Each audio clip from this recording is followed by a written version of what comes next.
পরিস্থিতি যেমনই হোক বন্ধুরা, কখনো হার মানতে নেই। আজকে এমনই এক মানুষের গল্প আমরা জানবো, যার গল্প সিনেমার গল্পকেও হার মানিয়ে দেয়। এক সাধারণ মধ্যবিত্ত ঘরের মেয়ে হয়ে যে ভারতবর্ষের এত বড় পদে নিযুক্ত হবে, হয়তো তিনি নিজেও কোনোদিনও ভাবতেই পারেনি। হ্যাঁ, আজকে কথা বলছি প্রথম আদিবাসী মহিলা রাষ্ট্রপতি, যার নাম হচ্ছে দ্রৌপদী মুর্মু। হয়তো এনাকে অনেকেই চেনেন আর হয়তো অনেকে চেনেন না, কিন্তু দ্রৌপদী মুর্মুর রাষ্ট্রপতি হওয়ার পরটা অতটাও সোজা ছিল না। তাকে অনেক বাধা বিপত্তি অতিক্রম করে উঠতে হয়েছিল। তাকে এই জায়গায় আসতে কিন্তু অনেক সংঘর্ষ করতে হয়েছে। তো চলুন বন্ধুরা, দ্রৌপদী মুর্মুর সম্বন্ধে একটু পরিচয় হই।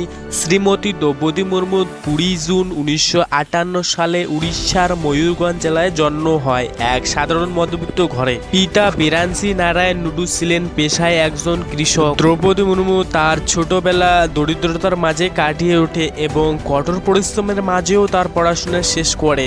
ভুবনেশ্বরের রামাদেবী মহিলা কলেজ থেকে গ্র্যাজুয়েশন পাশ করেন এবং কঠোর পরিশ্রমের পর শিক্ষিকার পদ ধরে তার ক্যারিয়ার শুরু করেন শ্রী অরবিন্দ এন্টিগেল এডুকেশন সেন্টার, রায় রংপুর থেকে। এবং এখানেই তার সুদিন আসে না, তার জন্য আরও অনেক সমস্যা অপেক্ষা করছে। সব কিছু ঠিক চলছিল, কিন্তু 2009 অক্টোবর মাসের 27 তারিখ তার 25 বছরের বড় ছেলে লক্ষণ সেন মুর্মু হঠাৎ অসুস্থতার কারণেই পরলোক গমন করেন।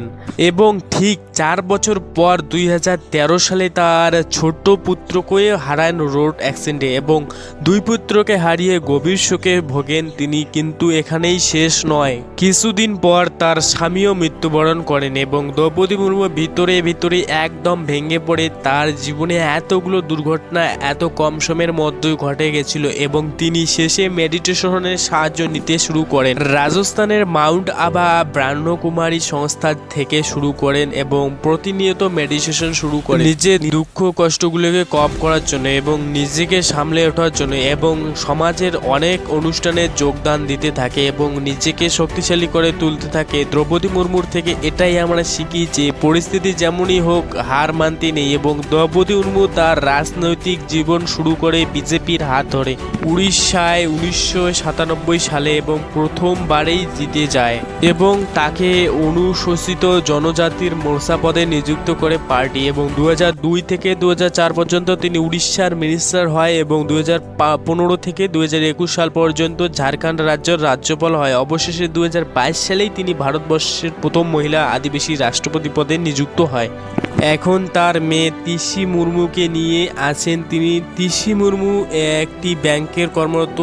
শ্রীমতী দ্রৌপদী মুর্মুর জীবন আমাদের এটাই শেখায়, জীবনের সঠিক রাস্তায় চলো, সফলতা অবশ্যই মিলবে। এবং তিনি এটাও শেখায় যে জীবনে নিরপেক্ষ থাকতে হবে। তিনি 2011 সালে ঝাড়খণ্ড রাজ্যের রাজ্যপাল থাকাকালীন 2 দলের কথাই সমানভাবে শোনেন এবং তাদের ক্যাবিনেট দরজা সবসময় বিপক্ষ দলের জন্যই খোলা রাখতেন। এবং তিনি শেষে তার বাড়ি যেটা ছিল সেটা স্কুলে পরিবর্তন করে এবং নাম রাখেন শ্যাম লক্ষণ সেপুন উচ্চতর প্রাথমিক বিদ্যালয়। দ্রৌপদী মুর্মু তার বাড়ি 2016 সালে স্কুলে বদলায় এবং প্রতি বছর তার সন্তান স্বামীর পুণ্যতিথিতে সেখানে গিয়ে সময় কাটায় এবং তাদের মনে করে। তো বন্ধুরা, এই ছিল দ্রৌপদী মুর্মুর জীবন কাহিনী। আশা করি ভিডিওটি ভালো লাগবে। অবশ্যই ভিডিওটিকে একটি লাইক করে চ্যানেলটিকে সাবস্ক্রাইব করবেন।